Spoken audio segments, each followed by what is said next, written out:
Вы хотите сказать, что ничего так глобального с исторической точки зрения, то есть Гитлер вот такой же, как там. Вы знаете, есть такой принцип «vae victis» – «горе побежденным». Если ты проиграл, то дальше уже тебя можно не обсуждать. Хорошо, а еврейский вопрос, который активно Адольф Гитлер развивал по-своему, как ему казалось? Еврейский вопрос очень сильно преувеличен в политических целях, потому что до 1943 года сионисты, сионистское руководство просто хохотало и издевалось, когда им говорили о еврейском вопросе в Германии.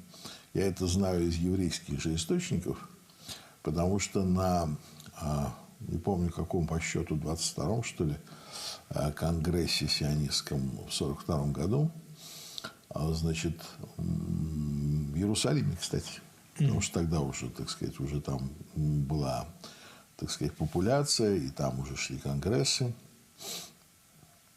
И там обсуждался доклад Молотова в 1942 году, посвященный Бабьему Яру. И он был поднят на смех. Товарищ Молотов сказал, что в Бабьем Яру расстреляли 60 тысяч евреев.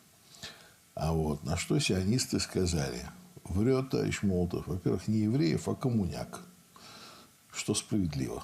Во-вторых, там только 1000, может быть, евреев. А в-третьих, расстреливали не евреи, а украинцы. То есть не немцы, а украинцы. Ну, в общем, до 1942 включительно сионисты отказывались, так сказать, вот дудеть вот у дуду. Но в 1943-м ситуация радикально изменилась. В 1943-м внезапно все сионистские газеты запестрели такими сразу ужасами.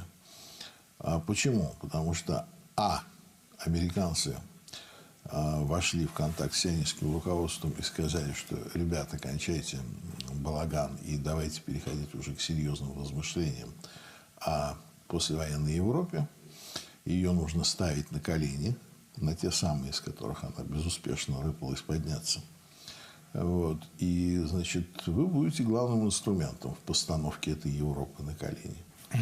То есть, главная тема такая. После Освенцима христианство не может быть прежним, Европа не может быть прежней, цивилизация не может быть прежней. То есть, европеец не может подойти к зеркалу и посмотреть на себя, не плюнув себе же, так сказать, в это зеркало в лицо.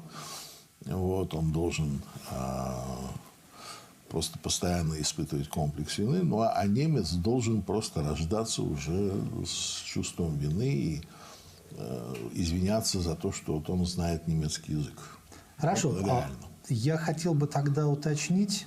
А вот сейчас есть такие возможности. К сожалению, действительно, лагерей было очень много.